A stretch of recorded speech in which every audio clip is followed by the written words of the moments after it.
Relative.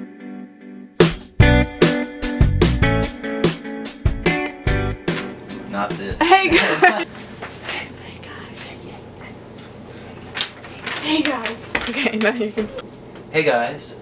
In class we've been talking a lot about Holmes and the different ways that Larson develops him as a character, but we haven't really focused on Daniel Burnham, who's also a main character in the book. So in this vlog we're going to be asking about and answering a question about Daniel Burnham, and we're going to be focusing on the thing that ties Burnham and Holmes together, which is the World's Fair! Yay!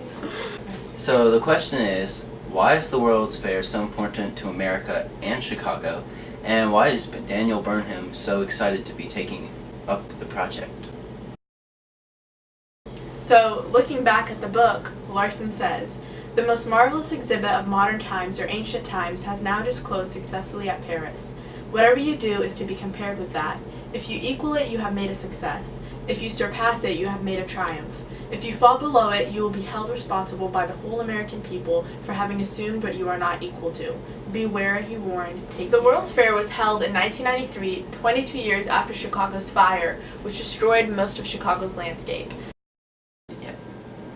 Chicago itself had something to prove, that it could rise from the ashes of the Chicago fire and become a rich city full of culture. The World's Fair certainly showed evidence towards this, and was said by the World's Digital Library to have marked Chicago's coming of age as a national and world city. At the World's Fair one could find different pavilions, each one represented by a different nation, totaling to over 40 different countries. The World's Fair in Chicago was the first World Fair to have setups sponsored by different nations. It also boasted a staggering 264-foot Ferris wheel, one of the biggest of its time.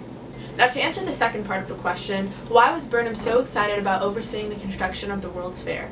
The city putting its trust in Burnham for the designing of the World's Fair showed his ability as an architect. According to the book, the burden of restoring the nation's pride and prominence in the wake of the Paris Exposition had fallen upon Chicago, and Chicago in turn had lodged it firmly, if for now discreetly, on the top floor of the Rotary. Considering what's at stake for the nation, Chicago giving the job to Burnham and Roots shows that they're the best architectural team in the city. So we know why the World's Fair was important to America, Chicago, and Daniel Burnham. But why was Chicago important to the book? So our question for you guys is, what do you think Erik Larson sticking with Chicago as a setting for Devil in the White City add to the story as a whole? Gang, gang. What was that? Is that Yeah. the ending? Gang! Yeah? Yeah. My scarf one? World's Fair.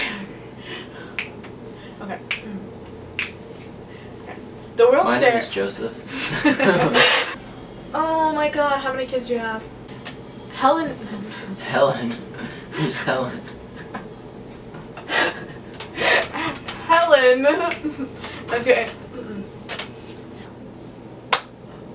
I just got it because the fire. Oh my God. Sorry. It's a pun. Broom-ts. That it could rise from the ashes. Broom-ts. Okay, sorry. Okay. Let's do it again. But what do you guys think